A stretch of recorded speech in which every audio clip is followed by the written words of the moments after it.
I want to bring back Mr. Chijioke. Now, the administration which you worked in, they had to do some negotiations and amnesty programs. This current administration also, we have seen our governments over time try to negotiate with these insurgents, try to have agreements, and this has shown to be a temporary fix. I like both of your takes on community policing and the villages and traditional rulers playing a part. But what is the role of deterrence in all of this? How can we actually deter these people from doing this as opposed to just paying them off temporarily? So that's the problem about copying and pasting. You may copy correctly, but you may not paste correctly.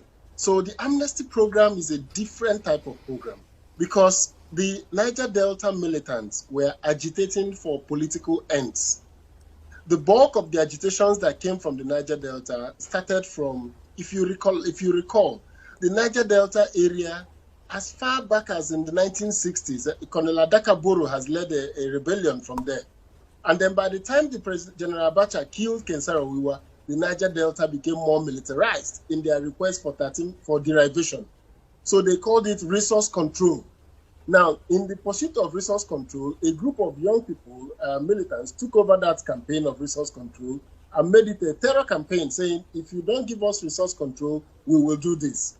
Now, to be able to de-escalate that crisis, we had to de-escalate it by, first of all, the government granted 13% derivation under President Obasanjo. Now, because the young men have started benefiting from that crisis, President Yar'Adua had to find a way to get them out of it. So it is a totally different situation from the banditry and the kidnapping. They have no political end. They are criminals. The bandits and the kidnappers are criminals. So there is no way you can solve their problem by negotiation. If you look at the case of Boko Haram, they are ideological. It is a religious warfare by a brand of Islam that is fundamentally saying we will revert you to the old part of Islam, no schooling for people. So you cannot convince an ideologue like that with negotiation. So what has happened is that there is bound to be, in fact, the government is actually funding the banditry by giving them money. So all we need to do is to have the capacity as a state to monopolize violence and instill order in that society. That is the purpose of government. When people elect a government, is that we are surrendering our capacity for violence and giving it to that government to be able to use it to enforce order. So in the case of community policing, what we need to do is to first of all start by this architecture. I go back to it again, the security architecture of the country. Who is a policeman? We need to define that. How do we recruit a policeman? We need to define that. What do we know of that policeman? We need to define that. We need to go even down to the issue of our basic function of local government, which is street naming and street numbering. You need to know the houses in every locality, who lives there. The North used to have a very good order under the Native Authority. But what destroyed Native Authority was when the traditional rulers became political accomplices of the ruling party.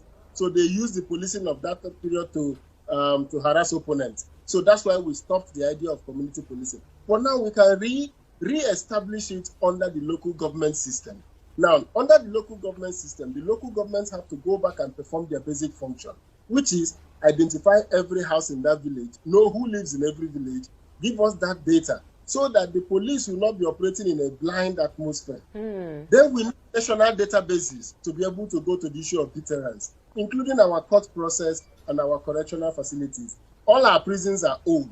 All our prisons were built by the colonial masters and we haven't done much to improve them. We need to be able to improve our correctional facilities to be able to talk about deterrence.